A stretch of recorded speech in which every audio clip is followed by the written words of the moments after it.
everyone, I'm Christine and welcome to my channel. So I hope you had the chance to check out some of my new videos I've posted. I'm new to YouTube, so please like, subscribe, and share. Today we have a special guest. We have been talking a lot about ancestry DNA results. So my husband has taken another test from a different company, and today he's going to share his results with you. So give it up for Donnell. Hey, welcome back to the channel. It's Donnell.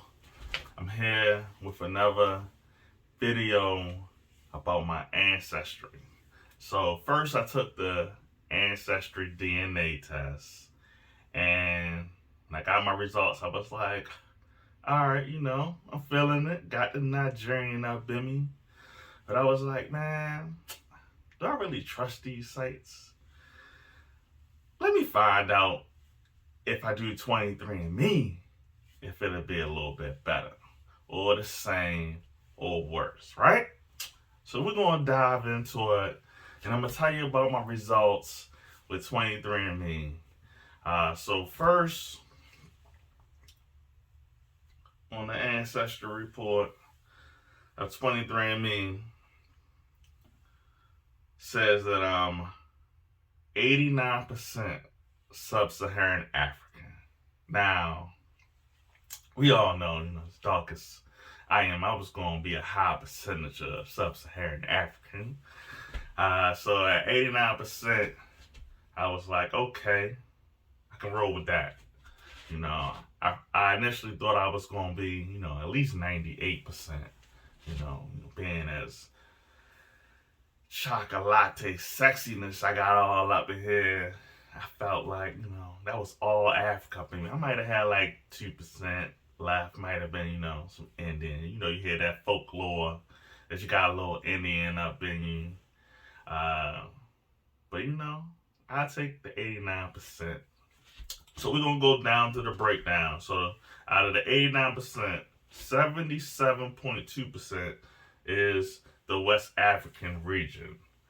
So, with the West African region, that's countries like Senegal, Guinea, Libya, Ghana, Nigeria, Niger, Mali. So, that's expected because, with the slave trade, most of the ships coming from Europe was going to come right down the west coast of Africa and hit up those countries first. So let's break it down even further. I got 31.3% from Nigeria. So Nigerian being the highest one on my list, I definitely want to travel to a place that I feel that's mostly in my DNA. I kind of feel a little Nigerian a little bit. I like the way, they got that hustle. Being in America, most of the time when I hear about an African that came from Africa over here, I normally hear that they from Nigeria. So, if they be like, you work hard, they be like, you work as many jobs as a Nigerian. See? And I got that work ethic. So I think that's what come from my DNA right there. But I'm really thinking about going to Lagos. I want to go to Owerri in the south, west part. And I'm thinking about, I really want to go to Abuja because, you want to go to where, all the state officials be at. Because usually that's where it's pop. You come to America, D.C., nation's capital, you want to make sure you go there, right? And then you want to go to New York. Lagos is like New York of, Nigeria. So you got to hit up that.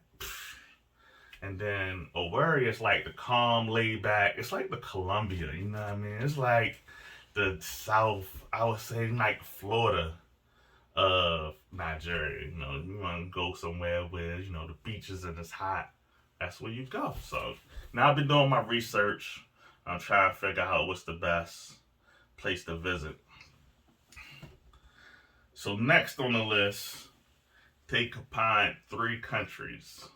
So at 21.7%, they combine Ghana, Liberia, and Sierra Leone. Um, so as you can see, they're still all on the west coast, all by the Atlantic Ocean.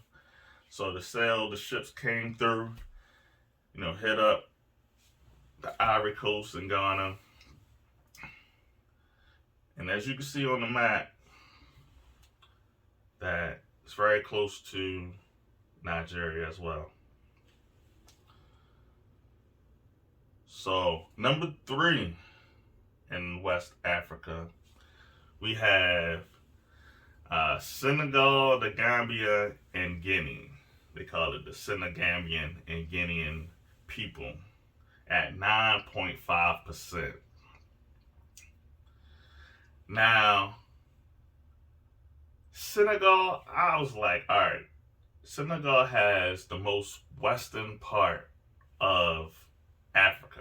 The furthest part west that you can be on land in Africa is Senegal. So I knew that was going to be the first stop that any sailor might have seen, especially in the 1600s, 16th century.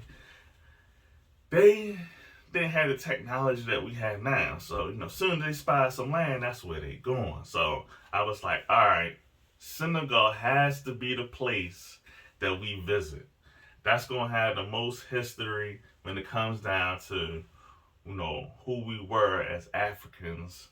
And we made that pilgrimage. We took that journey to Dakar, Senegal. And for me, it was amazing. This outfit I have on right here, boom, I got this made from a guy that we met who makes his own designs, and then he gets a tailor to actually make them, and they made it in the same week. It was like 3 days. I couldn't believe it. I was like, man, the turnaround time to get clothes is truly unprecedented. Like, I was really feeling that. We got matching outfits, me and my wife. And not only that, we had got outfits when we came back home. We ordered outfits. He shipped them, DHL, from Africa to America. Man, you can't tell me the feeling of just feeling like they my peoples. The one thing I didn't like about the 23andMe ancestry results is they gave me 14.7 of broadly West Africa. So, as I said before, that includes all the countries like Mali that's not directly in the results. And, the Mali people, or Timbuktu, was one of the smartest people in Africa, had the most prolific minds on record that we know to date.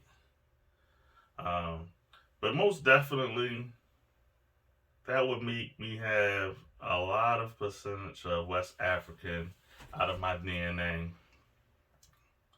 But let's go down to Central and Southern East Africa. Now, they gave me 11.2 total percent.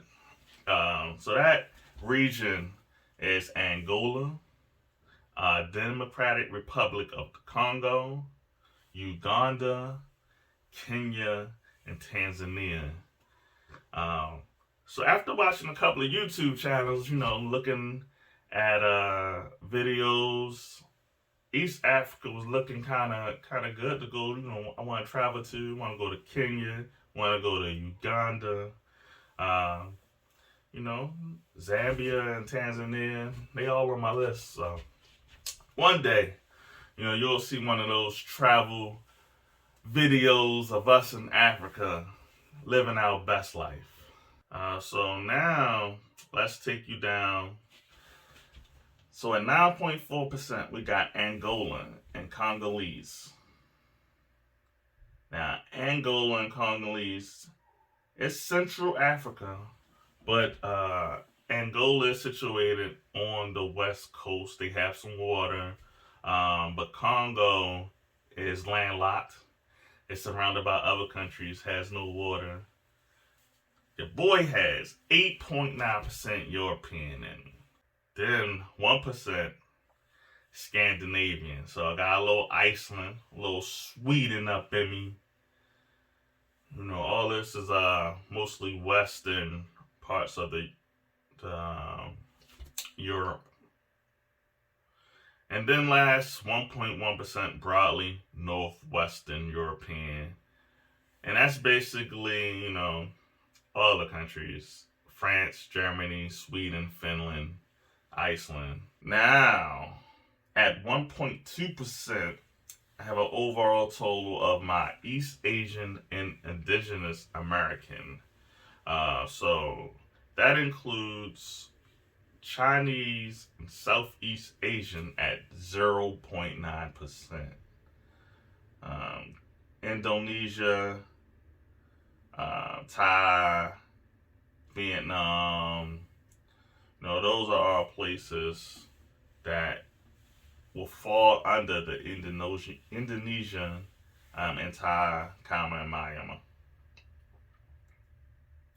And then Indigenous American at 0.3%. Now, I try to tell you, we got some Indian up in us. I'm going to have to put it in the chart of the percentage of Indian you should have, Native American you should have in you, depending on how far back it was that your ancestor had full-blood Native American in them. And when I seen that, it was quite interesting. Now, the one thing I like about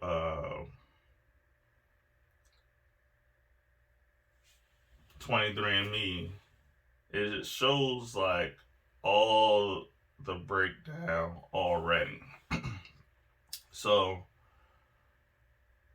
it's basically 6 categories. You got Sub-Saharan African, European, East Asian and Indigenous American, Central and South Asian, Malaysian, and West Asian and North African. So out of the 6 main populations, I have 3 populations in me.